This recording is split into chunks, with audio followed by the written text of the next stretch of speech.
बहुत बहुत स्वागत है आप सब लोग का हमारे यूट्यूब चैनल पे। तो आज एक नया टॉपिक लेकर के हम लोग आए हैं। इसमें आपको समझिए real trade in new year, मतलब नए साल में आपको रियल ट्रेड लेना है, इमेजिनरी ट्रेड बिल्कुल नहीं लेना।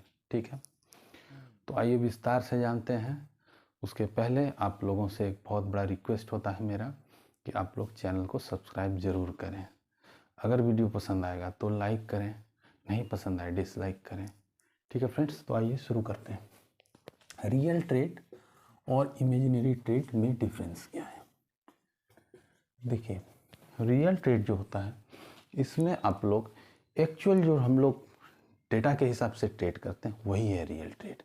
और इमेजिनरी ट्रेड है जो हम लोग ख्यालों के हिसाब से करते हैं कि नहीं ऐसा होना चाहिए। तो अगर आप इमेजिनरी ट्रेड की तरफ चलेंगे तो 90% लोगों में से आ जाएंगे जो कि लॉस कर रहे हैं। और जो रियल ट्रेड है अगर उसमें आप रहेंगे तो उन 10% लोगों में से रहेंगे जो प्रॉफिट कर रहे हैं। और इसमें भी जब आप बाकी सारी चीज़ों में एक्सपर्ट हो जाएंगे तो आप 1% लोगों में आ जाएंगे जो बहुत बड़ा प्रॉफिट कर रहे हैं। ठीक है, तो इसको अभी अगर छोड़ भी दें तो अगर इस 10% में भी आ जाएं तो महीने का आप आराम से अपना जो भी आपका टारगेट है, जो लक्ष्य है, अब लक्ष्य ऐसा नहीं होना चाहिए कि जो कि पूरा ही ना हो, मतलब ठीक ठाक लक्ष्य जो भी है उसको आप अचीव कर सकते हैं। ठीक है, जो मार्केट में अच्छे अच्छे लोग, अच्छे अच्छे जो ट्रेडर हैं वो अर्न कर रहे हैं, जो सेफ ट्रेडर हैं जो अर्न कर रहे हैं। ठीक है, अब बात आती है इसके लिए 3 पॉइंट्स हैं। 3 पॉइंट्स को आप लिख लें। मैंने जो इतने दिन का रिसर्च किया है, जो ट्रेड किया है, उसके आधार पे मैं बता सकता हूँ कि सबसे ज़्यादा जो इम्पोर्टेंट होता है वो 3 चीज़ें हैं। इसमें से पहला है आपका माइंडसेट। ठीक है, माइंडसेट। ठीक है, दूसरा जो है ये सबसे बड़ा है, इसके सेकंड वाला, ठीक है, पोजीशन साइजिंग। और तीसरा है रिस्क एंड मनी मैनेजमेंट। ठीक है, अब माइंडसेट क्या होता है? माइंडसेट ऐसा होता है कि हमने पहले ही से अपने दिमाग को उस हिसाब से ट्रेंड कर दिया है, बता दिया है इसको कि तुम्हें एक निश्चित जो पाथ है इसी में चलना है। ठीक है, चाहे कुछ भी हो जाए, हमारा प्री डिसाइडेड रहेगा कि हमें इसी प्लान को हमें एग्जीक्यूट करना है। अगर वो प्लान फेल होता है, मान के चलिए 10 में से 4 बार वो फेल हो रहा है, ठीक है, तो क्या होगा? हमें 40% लॉस हो सकता है। ठीक है, मतलब 100 में मैं बोल रहा हूँ 40% आपको टाइम्स लॉस हो सकता है। अब है क्या, 4 टाइम्स आप पास होंगे तो आपको 40% प्रॉफिट होगा, और 2 केसेस में कुछ भी नहीं होगा। ठीक है, अब देखते हैं ये दोनों का इक्वेशन। अगर हम इसको 2 से मल्टीप्लाई करते हैं और इसको 4 से, तब क्या होगा समझिए, आपका प्रॉफिट पोटेंशियल हमेशा डबल होगा। यानी मैं एक बार लॉस किया, फिर प्रॉफिट किया, फिर एक लॉस किया, फिर एक प्रॉफिट किया, तो मैं जो लॉस कर रहा हूँ वो 10% कर रहा हूँ, और जो प्रॉफिट कर रहा हूँ वो 20% कर रहा हूँ। अगर इस माइंडसेट से आप चलें, ठीक है, तो आपको प्रॉफिट होना ही होना। अब इसमें एक और चीज़ लेते हैं। जो सबसे ज़्यादा लोग लॉस करते हैं वो करते हैं शॉर्ट टाइम और लॉन्ग टाइम। ठीक है, शॉर्ट टाइम और लॉन्ग टाइम। और एक क्या चीज़, लॉस को कैरी करते जाते हैं और प्रॉफिट को जल्दी से कट करते हैं। ये चीज़ एकदम सबसे ज़्यादा, आप लिख लीजिए, मैं आपको एकदम नोट बना करके दे रहा हूँ ये, कि जब भी आप प्रॉफिट को कैरी नहीं कर पाते हैं इसका मतलब आपका माइंडसेट सही नहीं है। आप लॉस माइंडसेट के साथ काम कर रहे हैं और आपको कभी प्रॉफिट नहीं हो सकता। प्रॉफिट मीन्स कैरी, लॉस देखते ही कट, लॉस दिखा नहीं कि हमने कट कर दिया, प्रॉफिट कैरी।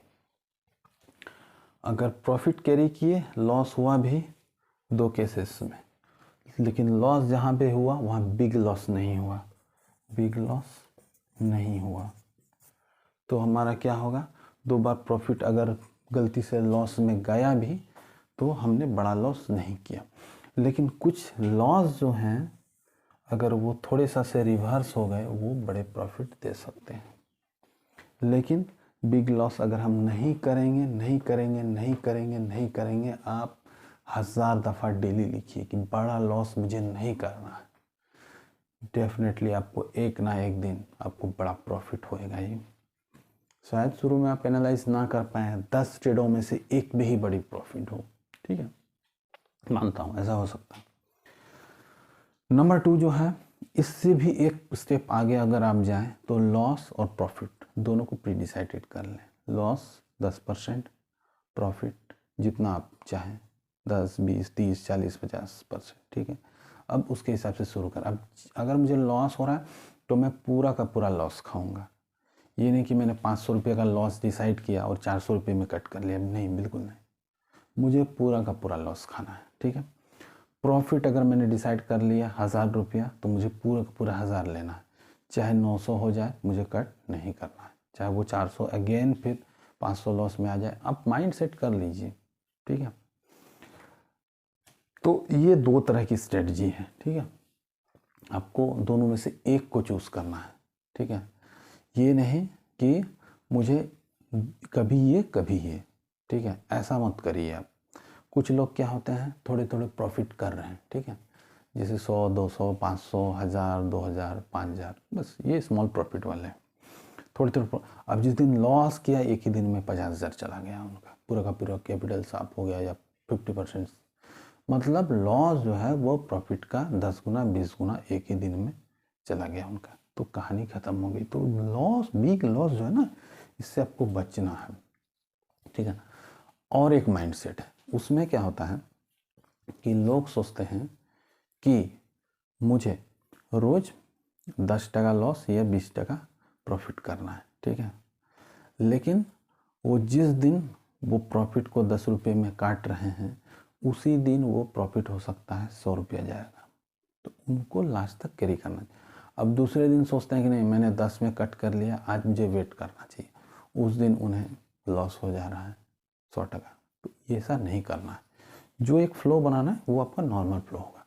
पोजीशन साइजिंग आपको पता ही है, मैंने कई वीडियोस में बताया भी है। अगर 10,000 रुपया का ट्रेड ले रहे हैं तो डेली 10,000 कर लीजिए, अगर 10 लाख का ले रहे हैं तो डेली 10 लाख कर लीजिए, अगर आप 1 करोड़ का ले रहे हैं तो डेली 1 करोड़ का ही लीजिए।